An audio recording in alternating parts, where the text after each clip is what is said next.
Hai Andika, guys di sini. Di video kali ini kita akan membahas laptop Lenovo IdeaPad Slim tapi rasa legend. Karena laptop yang satu ini udah menggunakan prosesor Ryzen H series dan juga RTX 3050.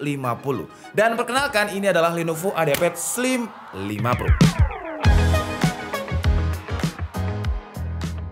Emang sekarang sepertinya tren laptop itu berubah. Makin banyak pengguna yang suka laptop tipis dengan desain minimalis tapi performanya sadis. Kemarin kita udah membahas Acer Swift X yang menggunakan Ryzen 5 5600U, masih U series tapi GPU-nya pakai RTX 3050 40W.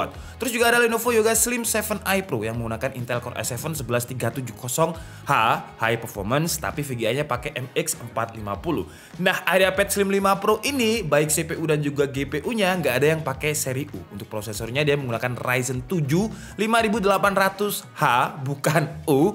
Terus untuk VGA-nya dia menggunakan RTX 3050. Dan tidak seperti di Acer Swift X kemarin yang memang dia pakai RTX 3050 tapi maksimum TGP-nya ada di 40W. Karena Acer Swift X itu memang lebih kecil dari IdeaPad Slim 5 Pro dan juga lebih tipis juga. Cuman karena IdeaPad Slim 5 Pro ini lebih gede jadi dia bisa menggunakan maksimum TGP yang lebih besar. Dengan RTX 3050-nya ini ada di 55W. Wah, ini sih sebenarnya laptop idaman saya banget ya. Tipis, minimalis, tapi performanya sadis. Dari segi dimensi, ketebalannya itu cuma di bawah 2 cm. Lebih tepatnya 1,8 cm. Bobotnya juga ringan dengan 1,9 kg. Emang ringan ya 1,9 kg? Kan banyak laptop lain yang tipis juga yang di bawah 1 kg. Ringan untuk sebuah laptop yang menggunakan seri H keduanya. CPU dan juga GPU-nya pakai seri H. Dan Lenovo IdeaPad Slim 5 Pro ini beda dengan Slim 1 dan juga Slim 3. Untuk bahan materialnya di bagian punggungnya, dia sudah menggunakan full aluminium. Di bagian bawahnya juga sudah full aluminium. Jadi karena sudah full aluminium 1,9 kg, ya ini ringan. Apalagi dimensi dari Lenovo IdeaPad Slim 5 Pro ini bukan yang 14 inch. Seperti yang kalian lihat dia gede banget. Karena dimensinya 16 inch. Bukan 15,6 inch ya, tapi 16 inch. Kalau dari segi desain gak usah kita bahas banyak. Karena desainnya ya Lenovo banget, simple, elegan. Cuman memang di seri IdeaPad satunya aja desainnya juga seperti ini. Jadi secara tampilan orang gak akan tahu kalau ini adalah seri IdeaPad 5. Karena secara form factor bagi IdeaPad 1, 3, 5, 7 itu sama. Untuk Excel-nya di seri ini udah bisa dibuka dengan satu tangan dan dengan ukuran 16 inch yang panjangnya 35,6 cm, lebarnya 25,1 cm, Lenovo bisa memberikan keyboard yang lengkap full size dengan numpad. Untuk tombol numpadnya juga masih cukup besar, ukurannya masih enak untuk digunakan tabulasi data. Tombol arrow juga besar-besar, gak terlalu mepet, cuman karena ada numpad jadi touchpadnya ini digeser agak ke kiri. Untuk touchpad juga udah lebar dimensinya, kalau digunakan untuk browsing tanpa menggunakan mouse udah enak. Cuman feel tactile-nya ini touchpadnya menurut saya kurang nyaman gitu. Masih kerasa kopong, masih kerasa murah. Ya masih enakan IdeaPad Slim 5 yang bukan Pro. Entah kenapa ini kayak cetak-cetuk. Kurang nyaman gitu input device di bagian touchpadnya. Tapi kalau untuk keyboard feel-nya nggak ada komplain lah. Seperti biasa keyboardnya Lenovo ini feel tactile-nya dapat banget. Dan di seri Lenovo IdeaPad Slim 5 Pro ini keyboardnya juga sudah backlit dengan 3 tingkat adjustment brightness. Untuk tombol power udah memisah dengan keyboard. Tapi di seri IdeaPad 5 Pro ini tombol powernya nggak bisa jadi fingerprint seperti di Lenovo IdeaPad 5 yang non Pro.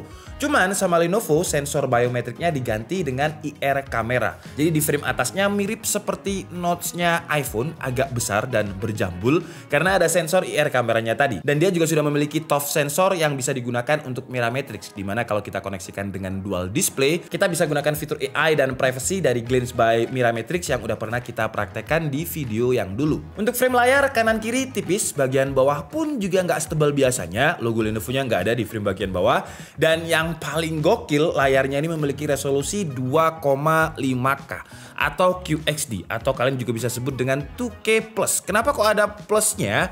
Karena aspek rasio dari Lenovo IdeaPad Slim 5 Pro ini 16:10 dan dimensinya 16 inch. Jadi ada tambahan pixel di sana jadi 2,5K. Dengan aspek rasio 16:10 ini, layarnya jadi lebih memanjang ke atas gitu buat produktivitas lebih lega. Cuman kalau untuk streaming akan agak aneh karena masih banyak video yang pakai aspek rasio 16:9. Ya perlu penyesuaian sedikit kalau nggak terbiasa pakai aspek rasio 16:10. Terus selain resolusinya yang udah 2,5K, brightness-nya ini juga sudah di atas rata-rata laptop IdeaPad Slim lainnya dengan 350 nits. Dan yang menarik, Lenovo klaim kalau layarnya ini udah 100% sRGB. Tapi ketika kita tes pakai device untuk kalibrasi, RGB-nya ini ada di sekitar 97%.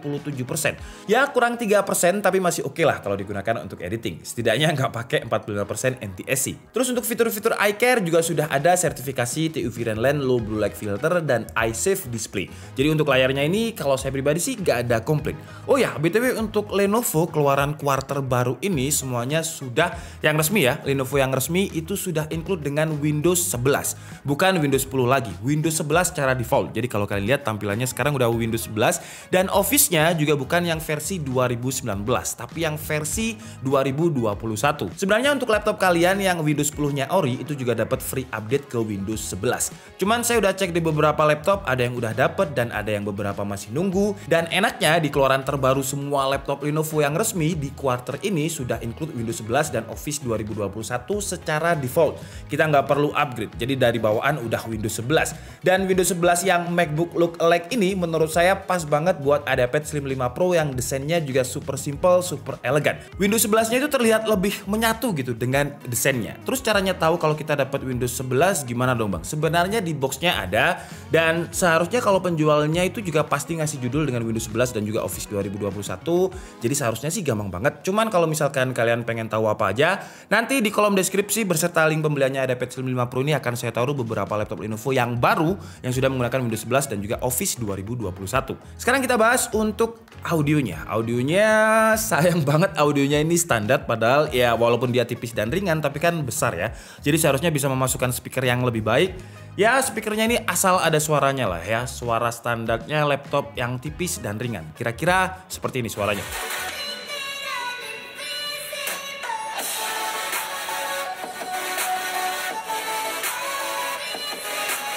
Oh ya, karena saking semangatnya saya bahas CPU dan juga GPU-nya yang udah high performance, hampir lupa untuk membahas memori RAM dan juga storage-nya. Jadi untuk RAM-nya ini 16GB DDR4 3200 MHz, sayangnya nggak ada yang ada di slot. Jadi dia onboard nggak bisa di-upgrade. Cuman karena udah 16GB, ya it's okay lah. Terus untuk storage-nya dia menggunakan SSD NVMe dengan kapasitas 512GB dan juga nggak ada slot SATA ataupun slot M.2 NVMe. Jadi kalau misalkan mau upgrade storage, satu-satunya jalan adalah mengganti ke kapasitas yang lebih besar. Cuman karena nggak ada port SATA, jadi baterainya bisa gede banget dari segi dimensi dan juga kapasitas. Kapasitasnya 75 Wh. Mungkin ini adalah salah satu alasan kenapa Lenovo pakai dimensi 16 inch. Biar bisa kasih baterai yang lebih besar. Untuk daya tahan baterainya, video playback 1080p, Wi-Fi off, brightness 50%, volume 20%. Dia bisa tahan sekitar 10 jam 23 menit. Untuk web browsing menggunakan Microsoft Edge, brightness-nya saya naikkan 75%, terus Wi-Fi-nya on. Dia bisa bertahan sekitar 7 jam 12 menit. Sekali lagi, untuk sebuah laptop tipis dengan seri H, baterainya ini menurut saya awet banget. Laptop gaming aja paling kalau untuk browsing sekitar 5-6 jam. Terus kalau untuk waktu pengecasannya dari 0 ke 90% dia hanya butuh waktu sekitar 78 menit. Nggak ada 2 jam. Kenapa? Karena power adapternya gede ya. Nggak seperti laptop tipis yang lain. Lenovo iPad Slim 5 Pro ini power adapternya ada di 130 watt. Sekarang lanjut ke konektivitas. Untuk Wi-Fi-nya jelas sudah pakai Wi-Fi 6 tentunya. Bluetooth-nya juga udah pakai Bluetooth versi 5.1 yang low power. Dan untuk portnya juga udah lengkap. Di bagian kiri ada USB Type-A 3.2 Gen 1 dan juga ada port card reader. Di bagian kanan ada input power, ada HDMI 2.0, USB Type-C, dan audio jack. USB-C-nya support Thunderbolt 4 gak bang? Wah, tak tutup loh ya yang tanya kayak gitu. Ini produknya Ryzen ya, Intel Thunderbolt. Depannya aja udah Intel, berarti gak ada di Ryzen. Baik di Ryzen 9 yang harganya 30 atau 40 juta, gak akan ada Intel Thunderbolt 4-nya. Nah, sekarang pertanyaannya, apakah mampu sistem cooling dari Lenovo iPad Slim 5 Pro ini mengalahkan power dan juga panas dari si Ryzen 7 5800H dengan RTX 3050 55 wattnya. Jadi kalau kalian lihat ini tipis banget loh ya. Walaupun dimensinya gede 16 inch, tapi dia tipis dengan ketebalan 1,8, bobotnya 1,9 kg. Jadi airflow-nya kayak gimana? Apakah bisa? Kalau kita lihat dari sistem coolingnya, dia udah dual fan dengan dual heatsink dan beberapa thermal block. Untuk exhaust dibuang ke belakang, cuman ketutupan dengan engselnya. Jadi udara panas itu akan nyemprot ke atas, akan terbuang ke atas. Secara tampilan coolingnya ini terlihat gaming look banget.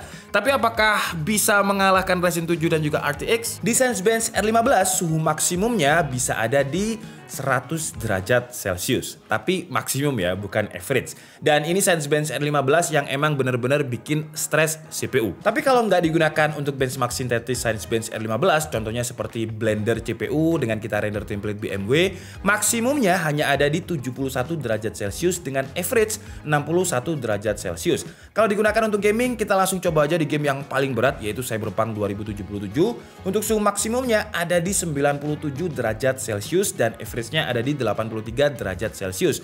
Untuk GPU average-nya ada di 68 derajat Celcius. Kalau dibilang panas, enggak sih ya. Anget agak kepanas-panasan ya, 97 derajat Celcius di Cyberpunk. Masih dinginan Lenovo Legion 5 Pro walaupun yang sama-sama pakai SKU Ryzen 7 5800H. Tapi beda ya, jangan dikompetkan ada Pad Slim 5 Pro dengan Legion 5 Pro. Karena dari sistem dimensi aja beda, airflow-nya lebih optimal yang Legion 5 Pro, dan dari sistem cooling juga Legion 5 Pro lebih baik dengan banyak heatsink, dual fan, dan juga banyak thermal block di Lenovo Legion 5 Pro. Memang sebagai pecinta laptop tipis saya agak sedikit kecewa. Saya kira bakalan ada di bawah 90 derajat Celcius. Cuman kayaknya ekspektasi saya berlebihan ya, karena saya habis review Legion yang dingin juga. Tapi ya itu adalah resiko laptop tipis kalau performanya terlalu kenceng karena nggak ada airflow yang efisien untuk membuang panasnya. Jadi ya suhunya agak anget-anget dikit. Tapi rasa kecewa itu hilang sekaligus kalau kita udah lihat performa dari Lenovo IdeaPad Slim 5 Pro ini. Pertama, seperti biasa kita coba di Cinebench R15 mode high performance, kondisi laptopnya plug-in atau dicas, dan hasilnya untuk performa single core-nya dia mendapatkan 180 poin, dan untuk performa multicore-nya ketika kita loop sebanyak 10 kali di running pertamanya itu tinggi banget, kenceng banget untuk sebuah laptop tipis, 1834, dan running kedua sampai ke 10 dia stabil di kisaran 1700 poin, dengan running ketiganya malah yang paling rendah dengan skor 1705 poin. Lanjut ke skenario kedua dengan mode laptop tidak dicas dan juga mode balance di Lenovo Vintage. Hasilnya untuk single core-nya ada penurunan performa dengan 143 poin, dan untuk multicore-nya kita loop sebanyak 10 kali hampir sama, di running pertamanya itu kenceng banget 1364, dan sisanya stabil di kisaran 1200 poin. Memang terjadi penurunan performa, tapi untuk laptop tipis tidak dicas dengan skor 1200-an poin ini kenceng banget. Lanjut ke tes Blender dengan template BMW, kita coba pakai CPU render dulu, dan hasilnya ini juga kenceng banget dengan durasi render itu hanya 3 menit 47 detik, dan untuk GPU rendernya 6 menit 10 detik.